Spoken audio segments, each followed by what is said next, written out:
தேவனோடு என்கிற இந்த நிகழ்ச்சியின் மூலமாக கர்த்தருடைய வசனத்தை உங்களோடு கூட பகிர்ந்து கொள்வதில் மிக மகிழ்ச்சி உள்ளவனாக இருக்கிறேன். நீதிமொழியின் புஸ்தகம் 11ஆம் அதிகாரம் 1ஆம் வசனம். கள்ளத்தராசு கர்த்தருக்கு அருவருப்பானது, சுமுத்திரையான நிறைகளோ அவருக்கு பிரியம். நீதிமொழியின் புஸ்தகத்தை நாம் படிக்கிற வேளையிலே நம்முடைய அன்றாட வாழ்க்கையில் நாம் எந்த நிலைமையில் இருந்தாலும் என்ன வேலையை செய்தாலும் கர்த்தருக்கு முன்பாக அவைகளை பிரியமாக எப்படி செய்வது என்பதை குறித்து திட்டமாக நாம் அறிந்து கொள்ள முடியும். இங்கே நாம் பார்க்கிற வேளையிலே வியாபாரத்தை குறித்து சொல்லப்பட்டிருக்கிறது. இப்ப நான் உலகத்திலே வாழ்கிற வேளையிலே பலவிதமான வியாபாரங்களை நாம் பார்க்கிறோம், பலவிதமான வியாபாரங்களில் நாம் ஈடுபட்டுக் கொண்டிருக்கிறோம். ஆனால் கர்த்தருக்கு பிரியமான முறையில் நம்முடைய வியாபாரத்தை எப்படி செய்வது என்பதை நாம் அறிய வேண்டும் என்று சொன்னால் நீதிமொழியின் புஸ்தகத்தை நாம் படித்து வாசித்து அறிவதன் மூலமாக கண்டுகொள்ள முடியும். இங்கே இந்த வியாபாரத்திலே அதிகமாக பயன்படுத்துவது தராசு, அப்புறம் நிறைகள், இவைகள் நாம் அறிந்து கொள்ள முடியும். அதே போல எண்ணெய் போன்ற பொருட்களை அளக்கக்கூடிய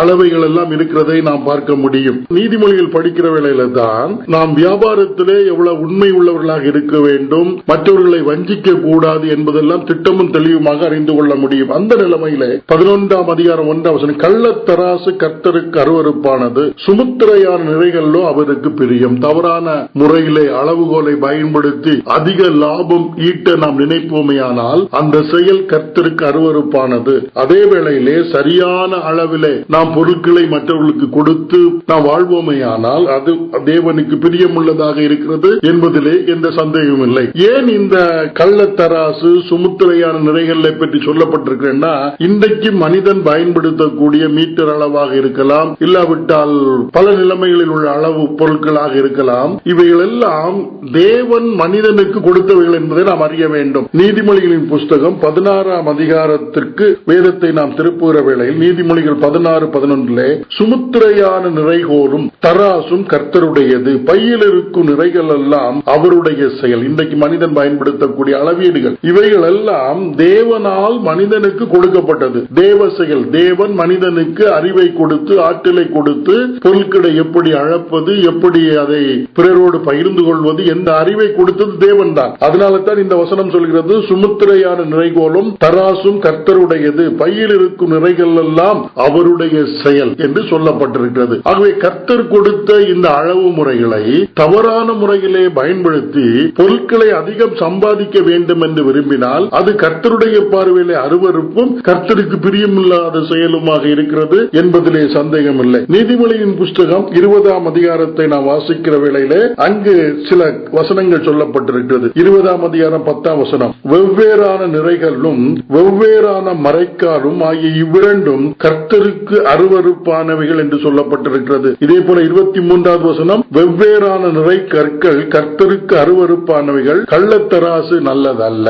இன்றைய வியாபார உலகத்திலே அதிகமாக சம்பாதிக்கிறவர்கள் நம்ம அறிவாளிகள் என்று சொல்கிறோம். ஆனால் தவறான முறையிலே நாம் சம்பாதிக்கிறதா இருந்தால் அது கர்த்தருடைய பார்வையிலே அருவருப்பாக இருக்கிறது என்பதை நாம் அறிந்து கொள்ள வேண்டும். ஆகவே சரியான அளவு முறைகளை வியாபாரம் செய்யக்கூடிய கர்த்தருடைய பிள்ளைகள் சரியான முறையிலே அதை பயன்படுத்த வேண்டும். நம்முடைய அன்றாட வாழ்க்கையில சில வேளைகளில் நாம் சில பொருட்களை கடையிலிருந்து வாங்கி கொண்டு வந்து வீட்டில் அதனுடைய அளவை பார்ப்போமேயானால் அது குறைந்திருக்கிறதை நாம் கண்கூடாக பார்க்கிறோம். அப்படிப்பட்டவர்கள் கர்த்தருக்கு அருவருப்பான அது அளவுகோலை சரியான அளவுகோலை கண்டுபிடித்து மனிதனுக்கு கொடுத்தவர் தேவனாகிய கர்த்தர். ஆகவே கர்த்தருடைய பிள்ளைகளும் தங்களுடைய வியாபாரத்திலே சரியான அளவுகோலை நிறைகளை பயன்படுத்தி கர்த்தருடைய நாமத்தை மகிமைப்படுத்த வேண்டும். இது அவர்கள் கட்டாயமாக கை கொள்ள வேண்டிய கடமையாக இருக்கிறது என்பதிலே சந்தேகம் இல்லை. பழைய ஏற்பாட்டின் பல பகுதிகளிலே கர்த்தர் தம்முடைய ஜனங்களை கைவிடுவதற்கு ஒரு காரணம் அவர்கள் இப்படிப்பட்ட தவறான அளவுகோல்களை நிறைகற்களை பயன்படுத்தி பணத்தை சம்பாதித்தார்கள். ஆனால் அது அவர்களுக்கு ஆசீர்வாதமாக இல்லாமல் பெரிய